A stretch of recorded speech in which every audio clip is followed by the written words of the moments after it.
이 코로나 때문에 우리가 여러 가지 신앙생활 하는데 어려움들이 참 많습니다. 그렇지만 이것 때문에 또한 우리가 유익을 얻는 것들도 있습니다. 우리 기도하신 우리 장로님이 이렇게 기도하셨지만 이 시기를 우리가 광야의 학교를 지나는 그러한 시기다 생각을 한다 그러면 이 코로나 때문에 우리가 마음껏 모여서 예배드리지 못하고 함께 기도하지 못하고 함께 성도 간의 교제가 원활하게 이루어지지 못하는 상황 속에서도 보다 더 본질에 집중해서 하나님이 원하시는 진정한 예배가 무엇인지, 그리고 참된 그러한 신앙생활이 무엇인지 그런 것을 돌이켜볼 수 있는 것 같습니다. 오늘 본문의 말씀은 사마리아 여인에 대한 말씀입니다. 아주 유명한 말씀인데 이 말씀을 통해서 예수님이 말씀하시는 참된 예배자는 어떠한 사람인가? 예수님께서는 어떤 사람이 참된 예배자라고 말씀하고 계시는가? 그 내용을 살펴볼 수가 있습니다. 그래서 첫 번째는 자기 자신을 알아야 합니다. 예수님이 말씀하시는 참된 예배자가 되려면 자기 자신, 예배 드리는 사람인 우리가 누구인지를 잘 알아야 됩니다. 예수님께서는 오늘 본문 앞에 7절 말씀에 물을 좀 달라 여인에게 그렇게 말씀하셨습니다. 물을 좀 달라. 근데 이러한 물을 좀 달라라고 하는 말이 그 사마리아 여인에게는 굉장히 충격적으로 다가오는 말이었는데 왜 그러냐면 첫 번째는 이 여인이 사마리아 사람이라는 겁니다. 사마리아 사람. 사마리아 사람.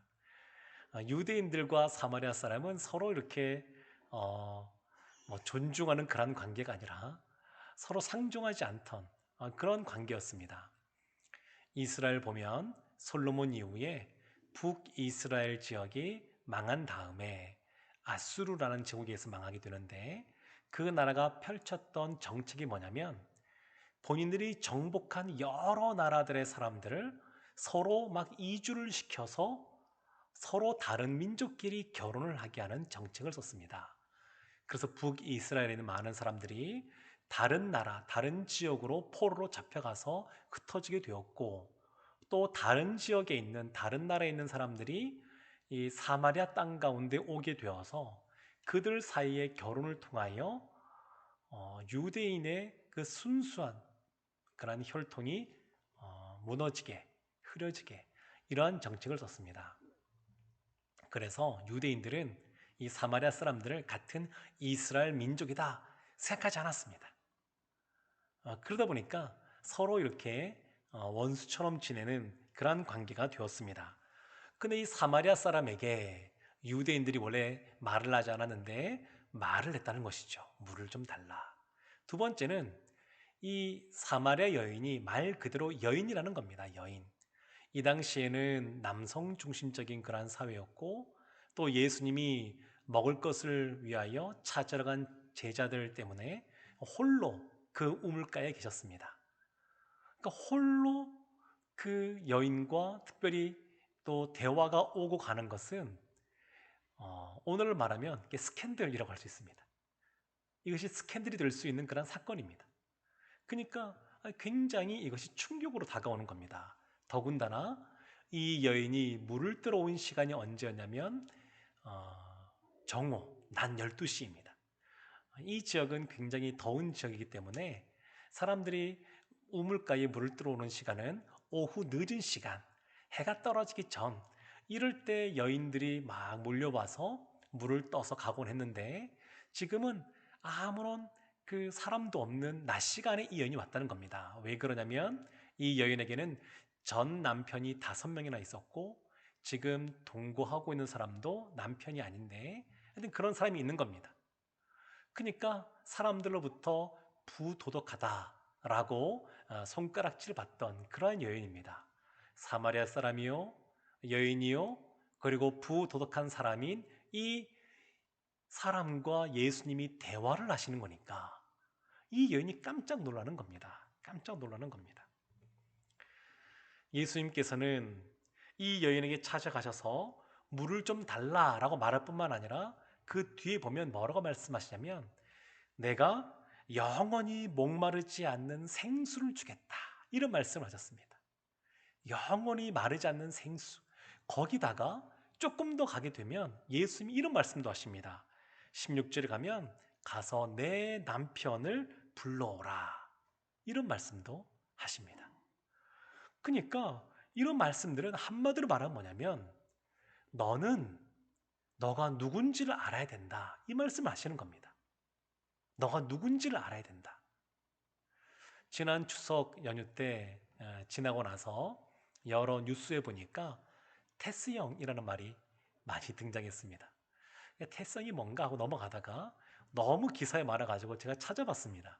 찾아보니까 한 가수가 소크라테스를 형이라 부르면서 부른 노래가 화제가 되어서 테스형이라고 나오던데, 이 소크라테스가 자주 사용하던 말이 뭐냐면 너 자신을 알라입니다. 너 자신을 알라.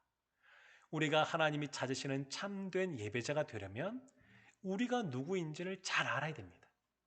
예배 드리는 대상인 우리가, 예배를 드리는 사람인 우리가, 예배자인 우리가 어떤 존재인지를 잘 알아야 됩니다.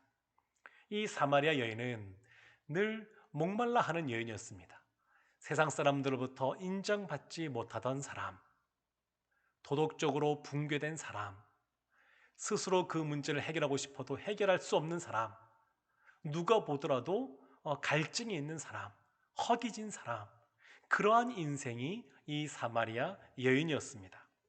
이 끝없는 이 갈증, 이러한 갈증에 있는 사람이 이 여인이지만 이 여인은 사마리아 전체를 대표하는 여인이기도 합니다.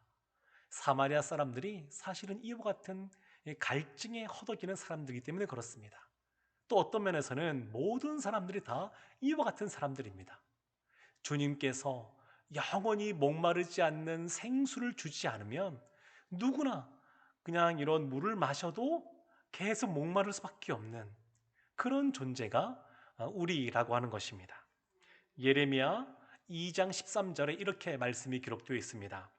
내 백성이 두 가지 악을 행하였나니 곧 그들이 생수의 근원되는 나를 버린 것과 스스로 웅덩이를 판 것인데 그것은 그물을 가두지 못할 터진 웅덩이들이니라.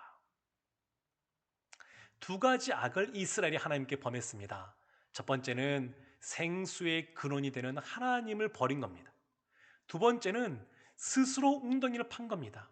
스스로 웅덩이를 파면 거기에 물을 담아놓고 그리고 비가 오든 안 오든 본인이 원하는 때에 그 물을 사용하여 본인의 힘으로 무엇인가 작물을 키울 수 있다라고 생각할 수 있지만 그 웅덩이는 사실 터진 웅덩이입니다. 아무리 물을 채워도 채울 수가 없습니다. 우리의 인생 가운데 우리가 무엇인가 많은 것들 부를 쌓고 명예를 얻고 지식을 가지면 우리 가운데 참된 만족이 있을 것 같지만 그 기쁨은 잠깐이고 또 조금 지나가면 그 위치에 올라가서 누렸던, 가져서 누렸던 그런 기쁨이 어느 순간 사라지는 것을 경험하게 됩니다. 코로나 때문에 집 밖으로 나가기도 여의치가 않고 사람 만나기도 참 쉽지 않은 이 시대 속에서 우리도 어찌 보면 이렇게 목마른 영혼이라고 할 수 있습니다. 갈증이 있는 영혼, 하나님 앞에 나와서 뭔가 하고 싶어도 하기 어려운 이러한 상황 속에서 갈망이 있는 그런 영혼이라고 할 수 있습니다. 전도서 3장 11절에서는 하나님께서 우리에게 영혼을 사모하는 마음을 주셨다 이렇게 말씀하십니다. 하나님이 우리에게 영혼을 사모하는 마음, 사람으로서는 채울 수 없는 영혼, 그것을 주셨기 때문에 어쩔 수 없이 하나님이 아니고서는 우리가 참된 그러한 갈증을 해결할 수가 없습니다. 하나님만이 우리의 모든 목마름을 해결해 줄 수가 있으십니다. 그래서 우리는 본질적으로 하나님 앞에 목마른 영혼들입니다. 목마른 영혼들. 어떠한 사람이 하나님 앞에 예배자로 설 수 있느냐? 하나님을 향하여 갈망하는 사람, 갈증 있는 사람인데 이 요한복음 4장 앞에 보면 니고데모라고 하는 사람을 통하여 예수님께서는 이렇게 말씀하셨습니다. 니고데모는 정치적인 권세도 있는 사람이고 또 사회적인 어떤 명예도 있는 사람이었고 지식적으로도 많이 배운 사람이었지만 이 사람도 갈망이 있어서, 갈증이 있어서 아무도 찾지 않는 밤에 몰래 예수님을 찾아옵니다. 사마리아 여인이 사람이 아무도 없는 낮에 우물가로 간 것처럼 이 나다나엘도 예수님께 밤에 찾아옵니다. 그런데 이 니고데모가 찾아옵니다. 그런데 이 니고데모가 예수님께 어떻게 하면 영생을 얻습니까? 라고 말할 때에 예수님께 두 가지를 말씀하십니다. 첫 번째는 거듭나야 된다. 중생해야 된다. 또 하나 말씀하셨습니다. 그 위에 보면 중생한 사람은 늘 죄의 용서함을 받아야 된다. 이런 말씀을 하십니다. 하나님 앞에 예배하는 예배자는 어떠한 사람이냐? 하나님의 자녀, 중생한 하나님의 자녀가 예배자가 되는 겁니다. 믿지 않는 사람들이 예배자가 되는 것이 아니라 예수님을 영접하여 하나님의 자녀가 된 사람들, 그리고 그 사람들 중에서 죄의 용서함을 받은 사람들, 주님 앞에 순결하고 정결한 영혼이 된 사람들, 그러한 사람들이 하나님 앞에 예배자로 설 수 있습니다. 그래서 자기 자신을 알아야 되고, 두 번째는 뭐냐면 하나님을 알아야 됩니다. 하나님은 우리의 예배의 대상이 되십니다. 하나님이 누구신지 알아야 됩니다. 칼빈이 기독교 강요에서 아주 많은 분량을 차지해서 무엇을 썼냐면 하나님을 아는 지식과 자기 자신을 아는, 인간을 아는 지식이 있어야 된다, 이런 말을 했습니다. 이것은 서로 떨어진 것이 아니라 연결된 겁니다. 사람이 자기 자신을 알려면 하나님을 알아야 알 수 있습니다. 창조주 하나님, 우리의 죄를 용서하신 구속주 되시는 하나님, 그 하나님이 우리를 어떻게 바라보시는지 알아야 우리가 우리 자신을 잘 알 수 있습니다. 또한 더불어서 우리가 어떠한 존재인지를 알아야 하나님이 어떤 분이신지 우리가 보다 분명하게 알 수 있습니다. 사람은 하나님을 아는 지식이 있어야 됩니다. 그런 것이 있어야 됩니다. 그래서 요한복음 4장 4절에 이 말씀이 참 특별합니다. 사마리아를 통과하여야 하겠는지라, 이런 말씀이 있습니다. 사마리아를 통과해야 하겠는지라. 예수님께서 사마리아 지역으로 가시겠다 말씀하신 겁니다. 이 사마리아와 이 유대인들은, 이 유대 지역은 서로 이렇게 사이가 좋지 않았기 때문에 이 지역을 지나간다고 하는 것은 때로는 위협을 당할 수 있는 그러한 상황이었습니다. 물리적인 어떤 위협을 당할 수 있는 상황이었고, 그리고 유대인들이 사마리아인들을 향하여 일방적으로 모욕하고 조롱하는 것뿐만 아니라 그렇게 당하면 사람이 또한 반작용이 나타나지 않습니까? 사마리아 사람들도 유대인들을 싫어했습니다. 그러니까 서로 쌍방간에 그런 모습이 있었습니다.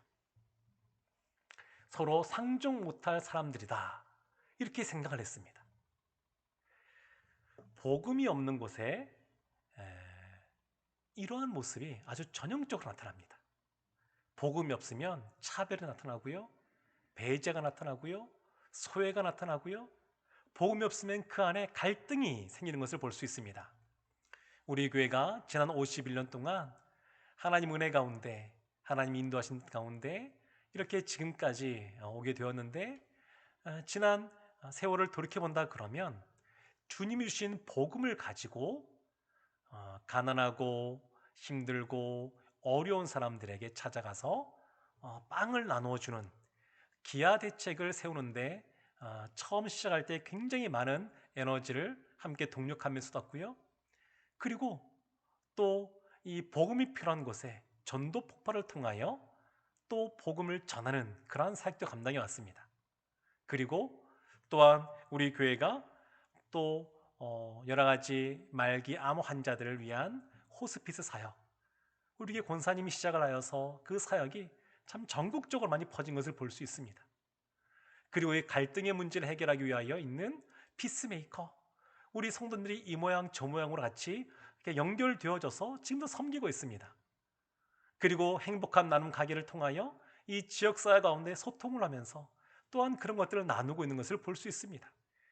여러 가지 모양으로 주님이 주시는 그런 복음을 가지고 소외되고 어렵고 갈등이 있는 힘든 분들을 찾아가고 섬기는 사역들을 해왔습니다.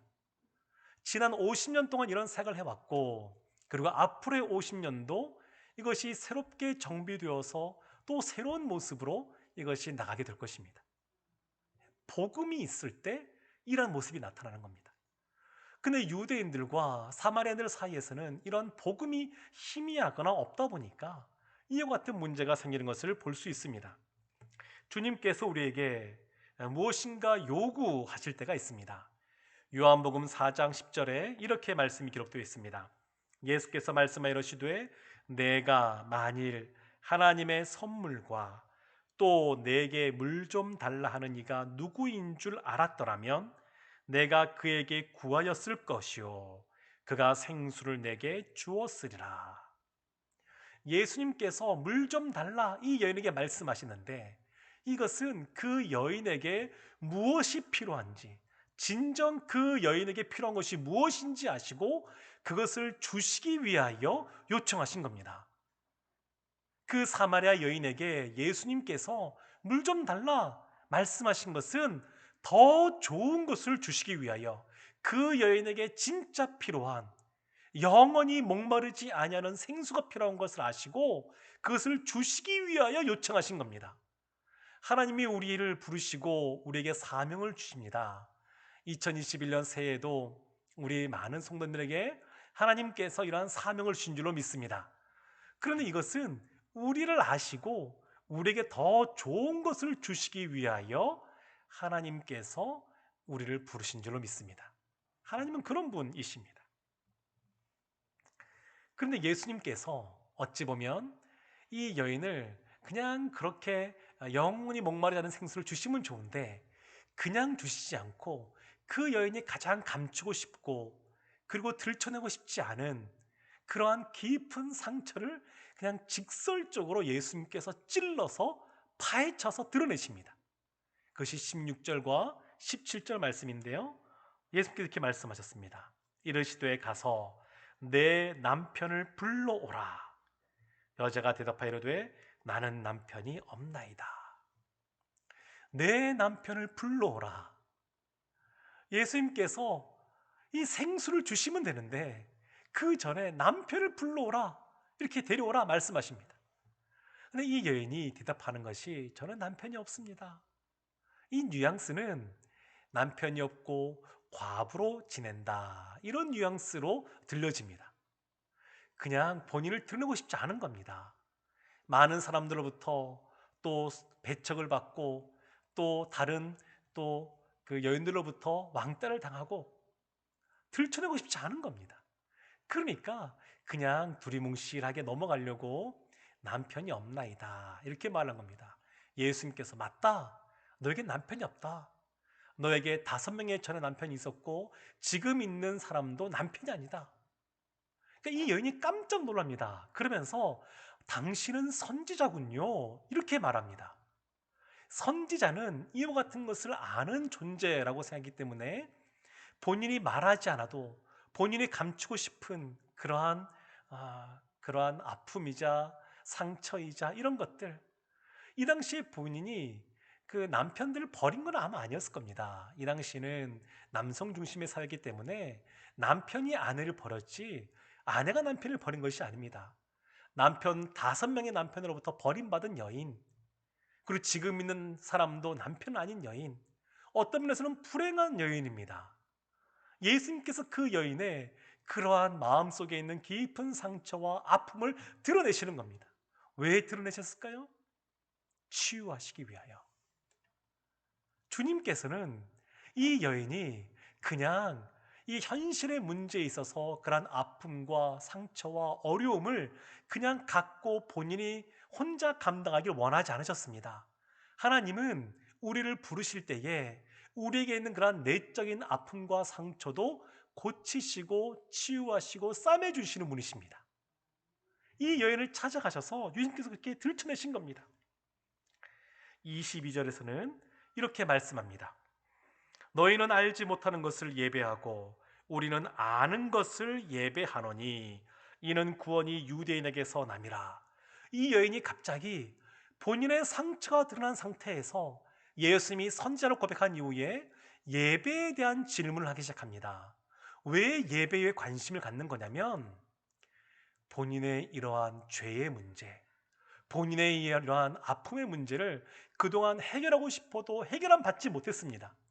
어디 가서 예배를 드려야, 어디 가서 하나님 앞에 예배를 드려야 이것이 회복될까, 치유될까, 죄 용서함 받을까, 이런 고민들이 깊었는데 예수님이 선지자라고 하는 확신이 되니까 본인이 갖고 있었던 궁금한 것들을 묻고 나가는 겁니다. 예수님, 예배는 어디에서 드려야 됩니까? 근데 예수께서 하신 말씀이 뭐냐면 너희는 알지 못하는 것을 예배하고 우리는 아는 것을 예배한다. 사마리아인들이 예배를 드리는 것은 모르고 드리는 예배입니다. 하나님께 예배 드린다고 하지만 하나님을 몰랐습니다. 사마리아인들이 갖고 있었던 성경은 모세 오경인데 창세기부터 출애굽기, 레위기, 민수기, 신명기 있는데 우리가 갖고 있는 이러한 모세 오경과 똑같은 것이 아니라 그 내용이 좀 다릅니다.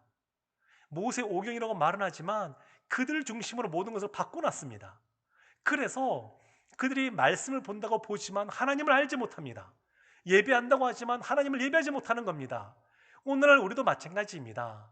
하나님을 알지 못하면 하나님께 참된 예배를 드릴 수가 없습니다. 하나님이 어떤 분이신지를 알아야 됩니다. 우리의 예배의 대상이 누구신가? 여기에서 안다라고 하는 것은 단순히 어떤 이 이론적인 지식 이런 것을 의미하는 것이 아닙니다. 이 안다고 하는 것은 이 관계가 형성되었을 때 안다는 것이거든요. 하나님이 어떤 분이신지 경험하는 겁니다. 경험적으로 아는 겁니다. 하나님을 경험하는 제자 공동체, 올해 우리 교회 표어인데 하나님을 어떻게 하느냐? 우리가 기도할 때 하나님이 기도하는 첫날부터 들으시고 응답하시는 것을 우리가 이 땅에서 경험하면서 하나님을 알아가는 겁니다. 복음이 얼마나 능력이 있는지 우리가 이 코로나 상황 속에 살아가면서도 주님이 주시는 그런 복음의 능력 때문에 소망이 있고 담대함이 있고 대장부처럼 살아갈 수 있는 그런 용기가 나고 이것을 경험하는 겁니다. 예배 가운데 하나님이 우리의 죄를 용서해 주시고 회복시키시고 우리의 상처를 치유하시고 또 싸매 주시는 것을 경험하는 겁니다. 이것이 있어야 하나님을 안다라고 할 수 있는 것이고 이것이 곧 하나님께 참된 예배자로서 하나님께 온전한 예배를 올려드릴 수 있는 겁니다. 사랑하는 성도 여러분, 이러한 하나님이 어떤 분이신지 23절에 이렇게 기록되어 있습니다. 아버지께 참되게 예배하는 자들은 영과 진리로 예배할 때가 오나니 곧 이때라. 아버지께서는 자기에게 이렇게 예배하는 자들을 찾으시느니라. 아버지께 우리를 찾으시는 그러한 하나님은 우리의 아버지라고 말씀하십니다. 우리는 하나님의 자녀이고 하나님은 우리의 아버지입니다. 너무 좋으신 우리 아버지입니다.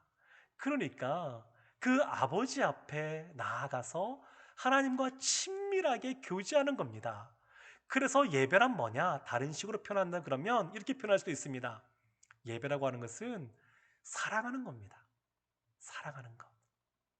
예배는 서로 간에 사랑을 하고 사랑을 확인하고 고백하는 시간, 그런 시간이 예배 시간이라고 말할 수 있습니다. 우리 자신을 알아야 되고 또한 우리가 예배를 드리는 대상인 하나님을 알아야 참된 예배자가 될 수 있습니다. 세 번째가 있습니다. 어떠한 자세로 예배를 드려야 되는지 예수께서 말씀하시는데 영과 진리로 예배를 드려야 됩니다. 영과 진리로. 사마리아 여인이 예수님께 묻습니다. 예수님, 우리의 조상들은, 우리의 선조들은 이 사마리아 땅에 있는, 이 세겜 땅에 있는 그리심산, 축복을 선포했던 그 그리심산, 아브라함이 하나님의 그러한 말씀을 듣고 갈 바를 알지 못하고 도착한 이후에 드렸던 처음 제단을 쌓았던 그 그리심산, 야곱이 제사를 짓던 그 그리심산, 여기에서 제사를 지내야 된다라고 말하고 유대인들은 예루살렘에서 제사를 드려야 된다라고 말하는데 어디에서 예배를 드립니까? 그리심산입니까? 시온산입니까? 이렇게 질문을 합니다. 그때 예수님께서 뭐라고 말씀하시냐면 장소가 중요한 것이 아니다. 때가 중요하다. 지금 이때 하나님이 찾으시는 예배자들이 있다. 지금 하나님께 예배를 드려야 된다. 이렇게 강조하십니다. 장소가 중요한 것이 아닙니다. 우리가 지금 이 비대면 예배를 드릴 수밖에 없는 이 상황이어서 우리가 각자의 처소에서 예배를 드리는데, 그런데 이렇게 떨어져서 비대면으로 예배를 드려도 하나님께서 원하시는 영과 진리로 예배를 드리면 하나님이 기뻐 받으실 줄로 믿습니다.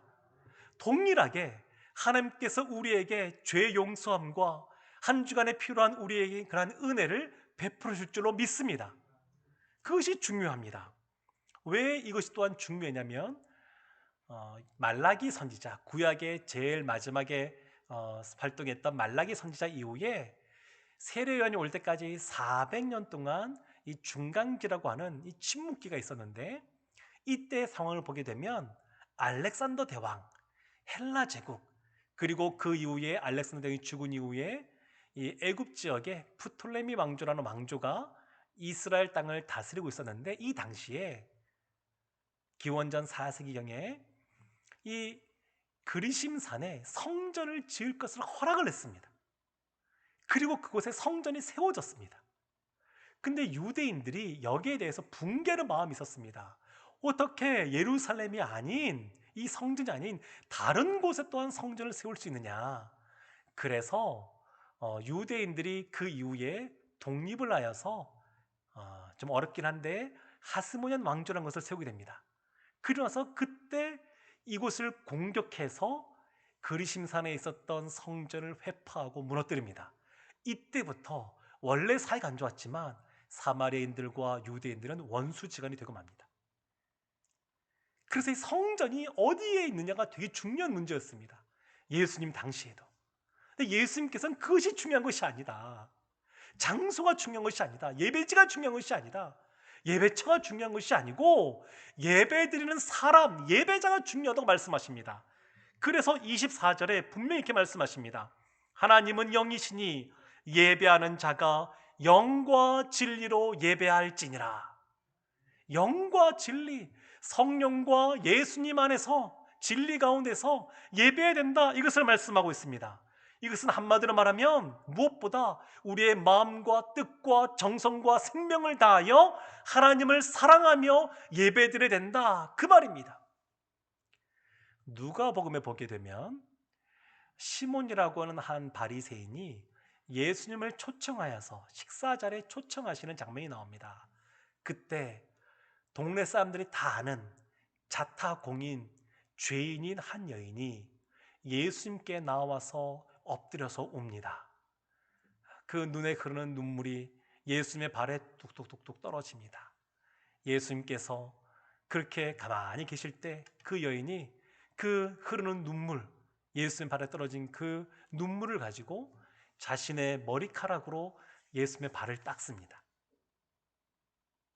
샌들을 신고 다니던 그 당시의 문화였으니까 그 먼지가 묻은 그 발을 닦기 위하여 자신의 머리카락으로 잘 닦습니다.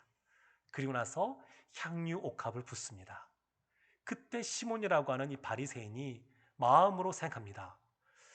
예수님이 선지자라 그러면 이 여인이 죄인이라는 것을 아실 텐데 왜 가만히 있을까? 예수님께서 그 시몬의 마음의 생각을 아시고 이런 말씀을 하십니다. 500데나리온 빚진 사람과 50데나리온 빚진 사람이 있다. 그런데 그 채권자가 이 두 사람의 빚을 다 탕감해 줬다. 그러면 500데나리온 탕감받은 사람과 50데나리온 탕감받은 사람 중에서 누가 더 고마운 마음을 갖겠냐? 누가 더 감사한 마음을 갖겠느냐? 그러니까 시몬이 대답합니다. 더 많이 탕감받은 사람입니다. 예수님께서 옳다 그러시면서 이 여인은 누구보다 죄를 많이 지은 사람이고 누구보다 허물이 많은 사람인데 이 여인이 죄 용서함 받으니까 사랑하는 마음이 더 커져서, 감사하는 마음이 더 커져서 이와 같이 하는 것이다. 하나님 앞에 예배드리는 사람은 어떠한 사람이 영과 진리로 마음과 뜻과 정성을 다해 예배드릴 수 있느냐?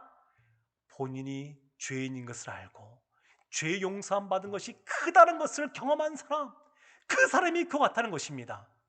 나 정도면 괜찮지, 이 정도면 괜찮지 하는 사람이 아니라 갈망하는 사람, 하나님 아니고서는 이 목마름을 해결할 수 없다고 생각하고 하나님께 해결해 달라고 갈망하며 나오는 사람, 하나님을 찾는 사람, 그러한 사람이 영과 진리로 예배드리는 하나님이 찾으시는 참 예배자라고 말씀하시는 겁니다. 시편 51편 17절 이렇게 말씀합니다. 하나님께서 구하시는 제사는 상한 심령이라. 하나님이여 상하고 통례하는 마음을 주께서 멸시하지 아니하시리이다. 상하고 통례하는 마음, 죄 용서함을 더 많이 경험한 사람, 간절한 사람, 그런 사람이 하나님이 원하시는 예배를 드리는 사람입니다. 사랑하는 성도 여러분, 예수님께서 말씀하시는 참된 예배자, 자기 자신은 죄인이고 그리고 하나님을 향하여 갈망하는 사람이라는 것을 아는 사람, 또 하나님은 우리의 아버지 되시고 좋으신 분이셔서 우리를 먼저 찾아오시고 우리를 회복시키시고 치유하시는 분이라는 것을 아는 사람, 무엇보다 영과 진리로 하나님을 향하여 주님을 깊이 사랑하는 마음으로 나아가는 사람, 이러한 사람이 참된 예배자라고 말씀하고 있습니다. 우리 가까운 교회 가까운 곳에 예술의 전당이 있습니다. 거기 마당에 보게 되면 음악 분수가 있습니다. 음악에 따라서 분수가 아름답게 모양을 내고 하는 것을 볼 수 있는데, 그런데 분수에 가까이 가면 가까이 갈수록 분수의 작은 그 물 입자 때문에 옷이 젖게 됩니다. 떨어져 있으면 떨어져 있을수록 메마른 상태에 있게 됩니다. 하나님을 향해서도 마찬가지입니다. 하나님이 찾으시는 예배자로서 하나님을 갈망하는 모습으로서 하나님께 힘써 나아가는 사람, 마음이 지금은 그렇지 못해도 하나님 갈망하는 마음을 주시옵소서라고 기도하며 사모하며 나가는 사람, 그러한 사람은 하나님이 주시는 예배를 통해 하나님을 경험하게 될 것입니다. 하나님이 주시는 은혜와 평강을 경험하게 될 것입니다. 예배를 통해 주시는 하나님의 복을 받아들이게 될 것입니다. 그러지 못하고 멀리 떨어져 있거나 예배를 드려도 그 하나님이 어떤 분이신지 잘 알지 못하고 더 알기를 사모하지 않는 모습을 있다 그러면 너무너무 안타까운 사마리아 사람들이 드리는 예배와 같은 모습으로 있게 될 것입니다. 사랑하는 성도 여러분, 새해를 시작하면서 2021년도에는 하나님이 찾으시는 그 참된 예배자, 하나님을 향하여 갈망을 품고 있는 그런 예배자, 하나님의 마음을 시원케 되는 그런 예배자, 하나님을 진정으로 높여드리는 그런 예배자, 그러한 예배자가 다들 되셔서 하나님이 주시는 죄 용서와 하나님이 주시는 그런 은혜와 복을 충만히 받아 누리는 우리 성도들 되시기를 주님의 이름으로 축원합니다. 아멘. 기도하겠습니다.